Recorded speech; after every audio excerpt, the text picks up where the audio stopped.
Hi, I'm Fred Kowal, President of United University Professions, and I would like to take a few minutes to speak to you about the coronavirus crisis that is gripping our state and our university. I am sure that many of you are disturbed by the news that comes out hourly about the spread of this pandemic and also about the massive confusion about what we are doing within SUNY in our day in and day out lives as professionals, as academics, as healthcare providers during this crisis.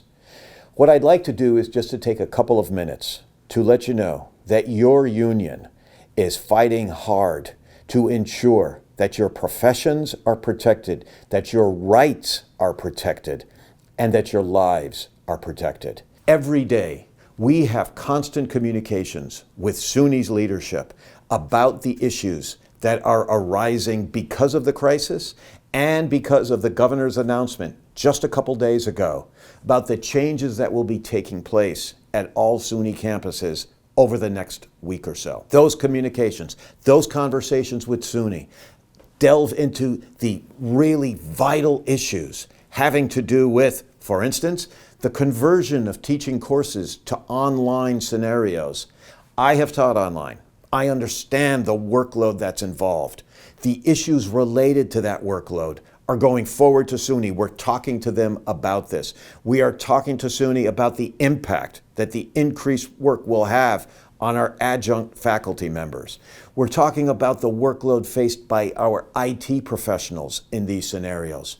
We are also talking to SUNY about the impact of having some students remaining in residence halls, as there will be students in residence halls. The campuses are not closing. Let's make that clear.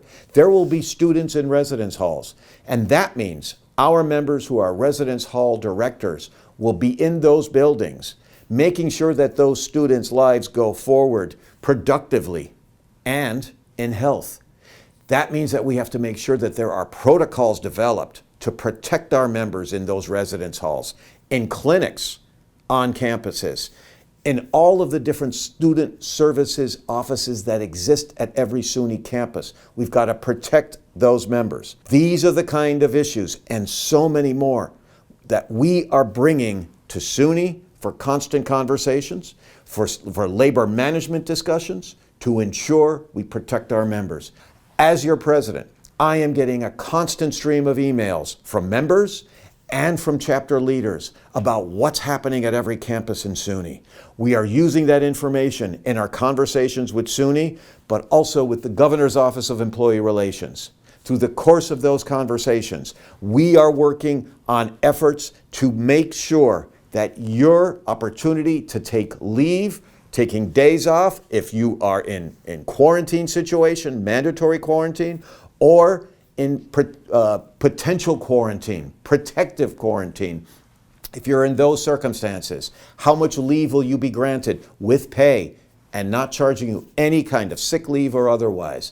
Those are the kind of issues we're working on. Finally, and most importantly, when we're thinking about SUNY and the work that we do together, the people who are on the front lines of this crisis work in our SUNY hospitals. Those 3 SUNY hospitals will be facing challenges like no one else in New York State.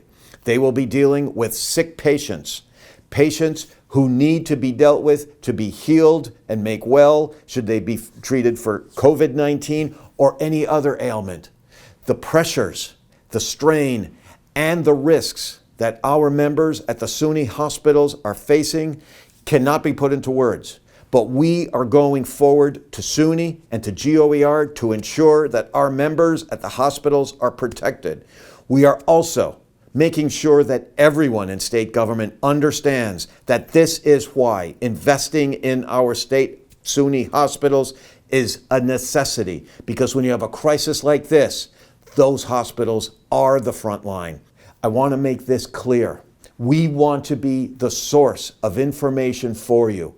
On this website, there is now a link that you can go to for the most updated information of what we are dealing with.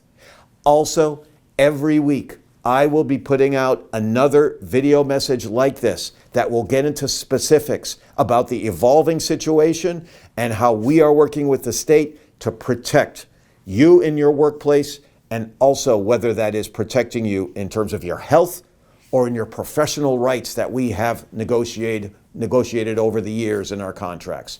All I am asking is that you provide me directly and our offices in the chapters across SUNY with any information about any challenges you are facing or any concerns you might have. We will respond and get back to you, and we will do everything we can to protect each other and to support each other in these challenging times.